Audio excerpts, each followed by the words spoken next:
Alhamdulillah baik, Bu. Alhamdulillah kalau kalian semuanya baik-baik aja ya. Semoga kalian dalam lindungan Allah Subhanahu wa Ta'ala. Nah, sebelum mulai pembelajaran, ibu absen dulu ya. Abdurrahman, ya. Abdurrahim, Irfan Syahputra, Fajar Rahmadi. Hadir, Bu. Kemarin kamu kemana Fajar? Kemarin ya? Saya pergi ke rumah nenek, Bu. Terus kenapa nggak izin? Iya, nggak ada izin, Bu. Oh, ya udah nggak izin ya. Ya, baik, Bu. Emangin. Sudi? Kemana Sudi? Kenapa dia tidak kenapa? Bu, ini ada acara menghiasinan, Bu. Oh, yasinan ya? Kalian tidak diundang? Enggak, Bu. Mama, Bu, yang diajak. Mungkin lupa kali ya.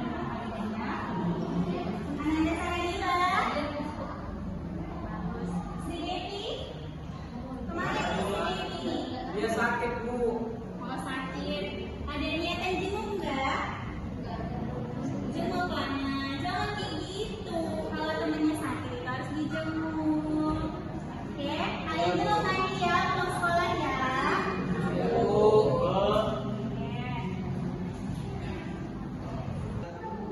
Oke, Ibu bagi bahan ajar dulu ya.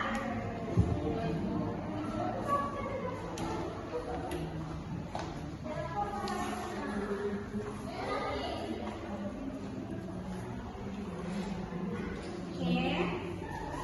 Nampaknya sebelum Ibu mulai pembelajarannya, alangkah baiknya kita mengetahui tujuan pembelajaran kita pada hari ini ya.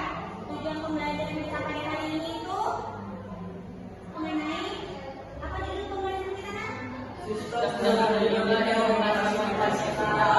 tujuan pembelajarannya adalah kalian yang mau mengetahui makna dari demokrasi, klasifikasi demokrasi, prinsip demokrasi, dan dinamika demokrasi Pancasila yang terjadi di Indonesia. Nah, baiklah. Untuk materi pertama itu mengenai apa saja? Makna demokrasi, Bu. Nah, kalian ada yang tahu nggak apa arti demokrasi? Kedaulatan rakyat dan nikmatnya, Bu. Oke, ya, demokrasi adalah suatu sistem pemerintahan di mana dari rakyat, oleh rakyat dan untuk rakyat. Nah, artinya adalah rakyat diberi kebebasan untuk menjalani aktivitas kehidupannya, baik itu aktivitas politik tanpa paksaan dari pihak manapun.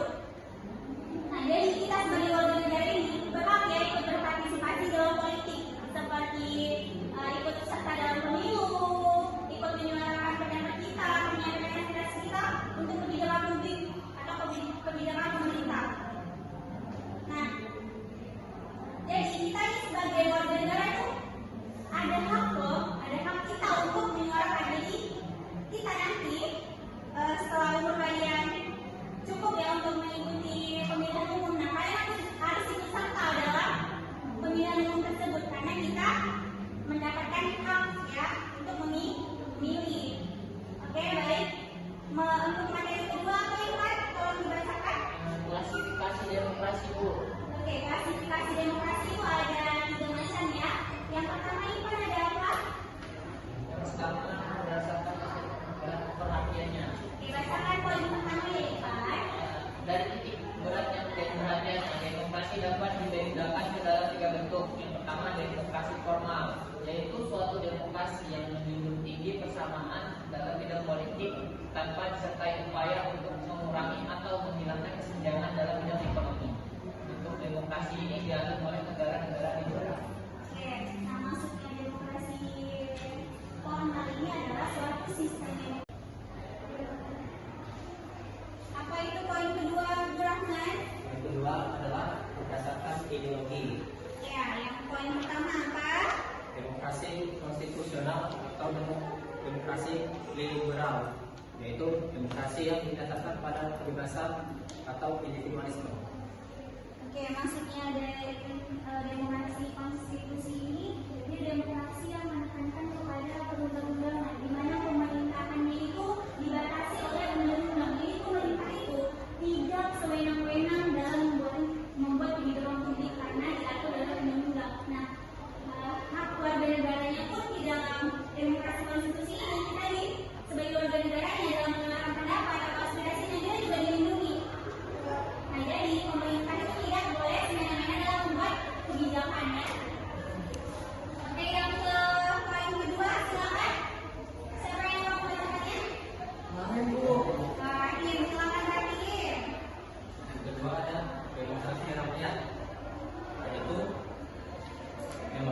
didasarkan pada paham Marxisme, komunisme.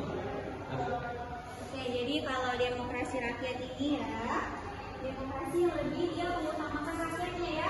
Rakyatnya itu bebas dan berpartisipasi dalam demokrasi, baik itu secara memilih pemimpin dan wakil-wakilnya lah yang ada di pemerintahan. Nah, di sini juga rakyat itu dilindungi ya, tidak ada unsur paksaan ataupun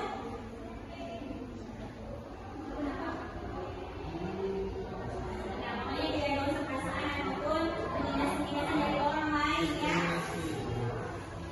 Oke, baik, kita lanjut untuk ke poin ketiga. Dia ada demokrasi langsung dan demokrasi tidak langsungnya akan dibuat yang jelasin ya. Nah, maksudnya demokrasi langsung itu, nah masyarakat atau warga negaranya itu ikut langsung dalam pengambilan keputusan. Ada beberapa negara yang menerapkan demokrasi langsung ini. Jadi di sebuah negara itu ketika mungkin ada kebijakan publik yang akan dibuat, nah warga negara yang ikut rapat dalam pengambilan keputusan tersebut.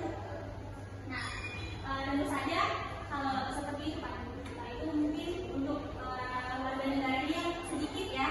Kalau kita negara Indonesia tidak bisa memakai demokrasi langsung ini karena kita banyak ya, bahkan kita terdiri dari pulau-pulau ya. Bayangin aja kalau dari Sabang sampai Merauke kita bersatu di satu tempat, gimana itu? Tentu saja tidak bisa.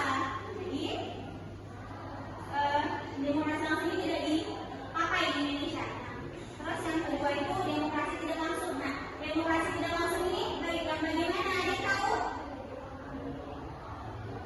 Fajar, bacakan Fajar. Baik Bu. Demokrasi tidak langsung yaitu paham demokrasi yang dilaksanakan melalui sistem perwakilan. Penerapan demokrasi seperti ini berkaitan dengan kenyataan suatu negara yang jumlah penduduknya semakin banyak, wilayahnya semakin luas, dan permasalahan yang dihadapinya semakin rumit dan kompleks. Demokrasi tidak langsung atau demokrasi perwakilan biasanya dilaksanakan melalui pemilihan umum. Ya, nah, demokrasi tidak langsung ini contohnya kayak negara Indonesia ya. Negara Indonesia kan banyak tuh terdiri dari pulau-pulau dan banyak sekali masyarakatnya. Nah, jadi kita memakai yang namanya demokrasi tidak langsung. Kenapa? Karena kita memilih wakil kita untuk menyuarakan suara kita di pemerintahan. Contohnya kayak apa? Kayak DPR, DPD, DPRD. Nah, itu perwakilan kita ya. Kita sebagai warga menyampaikan aspirasi kita kepada DPR. Nah, DPR menyampaikan suara kita kepada pemerintah. Bagaimana nanti menyikapinya? Ya, baik, itu saja yang dapat Ibu sampaikan hari ini. Ibu ada soal karena berhubung.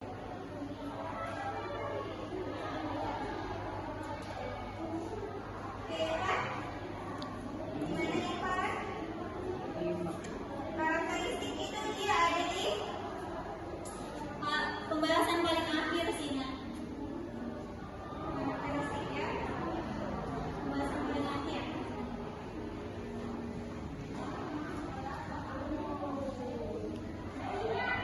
Yang kedepan,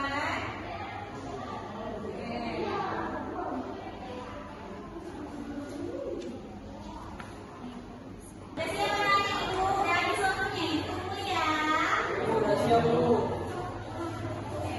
Siap semua kita Siap, Bu.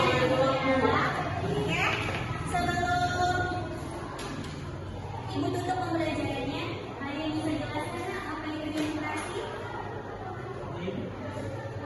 Oke Pak, bisa?